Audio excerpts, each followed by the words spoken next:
Welcome to Thriving Teacher Talk. I'm your host, Jillian Fernandez. I'm a former teacher from New York turned full-time mom and teacherpreneur on a mission to help you create a profitable and sustainable income selling your teaching resources or services.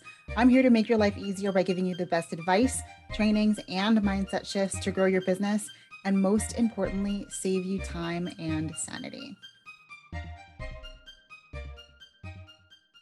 Welcome to our first ever episode of Thriving Teacher Talk. I'm so glad you're here to make progress on your TpT biz. Now, so many podcasts start with an introduction episode, but for our time together, instead of focusing on me, I want to focus on you and how you can start making progress on your dream TpT store. If you do want to learn some more about me, please come find me on Instagram where I'm at the Jillian Fernandez. I'll put that in the show notes because I love Instagram. We're going to be talking a lot about that here. It's absolutely one of the best ways to market your TpT store. Yep, that's right, market. So many of us don't even like to hear that when we're starting our store, and that's okay at first. You can get set up and then add that marketing in later, and we'll be talking a lot about that too. We'll probably talk about tacos some too, because I love them even more than I love Instagram. And my daughter is going to show up in some stories as well because she's a huge part of my why. But what I do want to talk about today is the top 5 things that helped me make progress with my TpT store and that you can start doing today. And I love practical things. So trust me, this is practical. You can do this stuff. In fact, I'm going to give you an action step for each one of these today. Here's tip number 1, though. Don't be overwhelmed by 5 things that you need to do. It's too many. I want you to just pick one thing that you can start doing today because you can, and it will help you make progress. So starting at number 5, don't just watch, start doing. Now, learning definitely feels like you're making progress, but it can be an illusion. Almost all of us start here. I know I did. When I first started to take my TpT store seriously, I was stuck in the worst learning loop ever. I thought that before I could have a profitable store, I needed to know everything. So I bought the books, did the research, took the courses, and I wound up feeling completely overwhelmed. Instead of feeling more confident with all of that learning, I started to doubt that I could ever know enough to be successful. And I was right on the edge of burning out completely. In fact, I wasted so much time and energy in that learning, doubt, and overwhelm when I could have been using most, if not all of that time to be creating and building a store in a way that was manageable and sustainable. Now, don't get me wrong, being educated, informed, and experienced is extremely important. There is a learning curve to anything new, and you usually need to do some learning, but you don't have to answer every question before you start your store.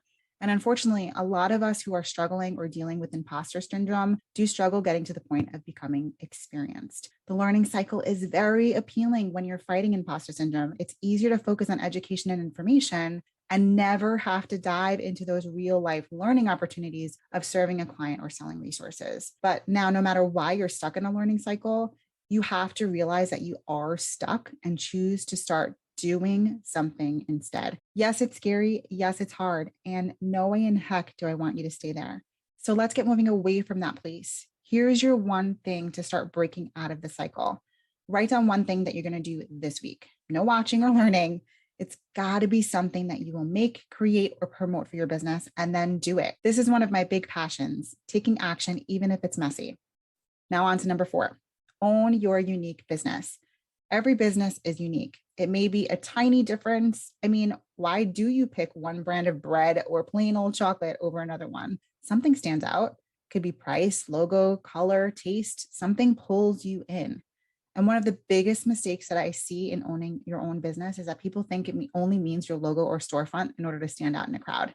Now, of course, those are some of the cornerstones of branding, but there's more than just that. There's your personal style and your flavor and how you really present yourself to your audience. Really owning your business includes knowing your personal unique why and letting that guide your business and your brand. Now, early on, I let dollar signs pull me away from my true passions, and I spent way too much time creating things that I was technically good at, but I didn't enjoy at all. It was like wanting tacos, but settling for nachos. It was a huge distraction, and it led to more projects that I just didn't want to do. And eventually, I felt totally burnt out. Know your why and your passions and stick to those. Focus on those, and it will draw in your ideal client. And for today, write down the things that you are most passionate about, the ones where you really want to spend your time. Put that list where you can see it often so you can start weeding out the project and ideas that don't fit this list. All right, now we're on to number 3. Let go of jealousy.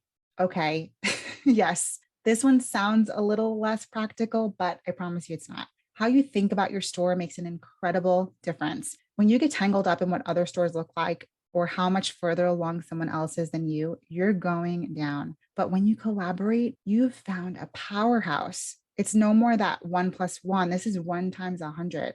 And this isn't just theoretical. So many students in my Thriving Teacher Academy program, which is my signature course for TpT sellers, are actually middle school math teachers. Now that's my niche, so it makes sense I'm going to attract them on social media. But even though so many of them are in that niche, there are no major struggles with competition. Now, if you think this is too good to be true, listen to the story from one of my monthly challenges in Thriving Teacher Academy. The challenge I put before the students was to find other sellers in their specific niche and collab. So create a mastermind group, make IG Reels together, do a giveaway, even just sharing each other's content on social media.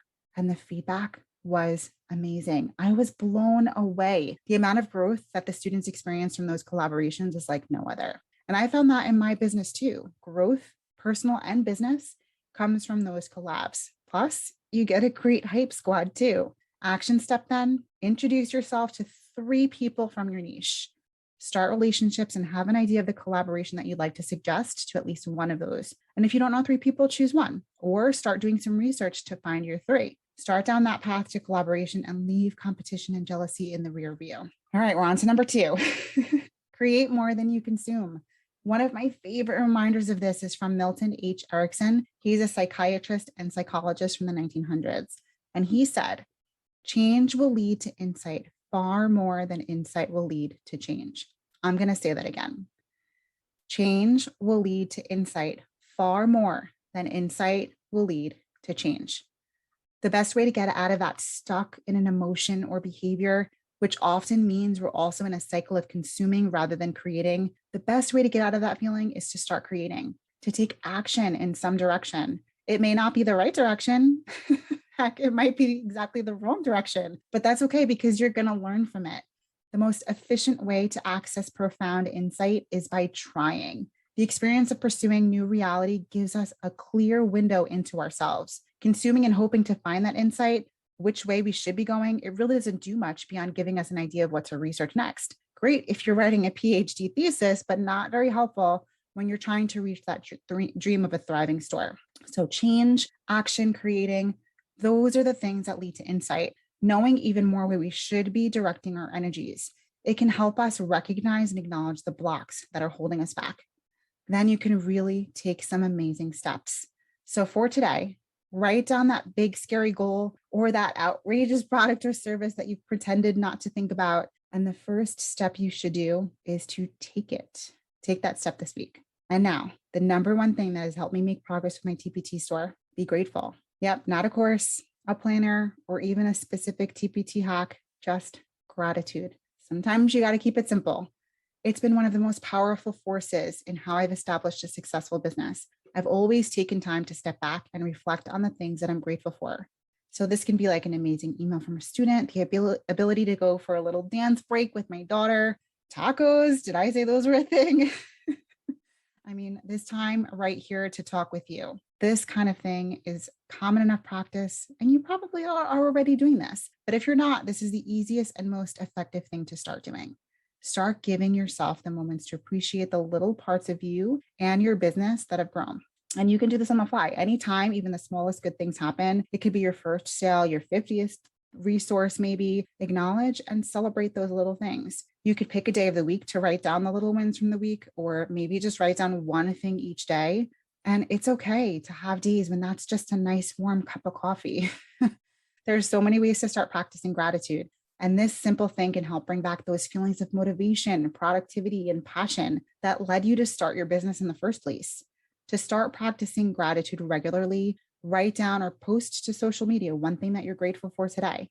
And if it's this podcast, I can't thank you enough. So that's the top 5. Don't just watch, start doing. Own your unique business, let go of jealousy, create more than you consume, and be grateful. I would love to hear one action that you're going to take away from this to start doing this week. If you aren't part of the Teacher Instagram Boss Facebook group, be sure you join that group and let us know which action you picked. The link for that will be in the show notes. I'm so excited to talk more next time as you continue to grow your business. Remember to check the show notes for a list of your action items as well as links to Instagram and our Facebook group.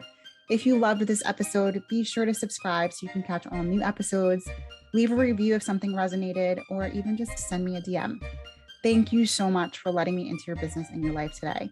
We're going to love growing together as you create a profitable and sustainable income selling your teaching resources or services. I'm so honored to be here to make your life a little bit easier with the best advice, trainings, and mindset shifts to grow your business, and most importantly, save you time and sanity. I'll see you in the next one.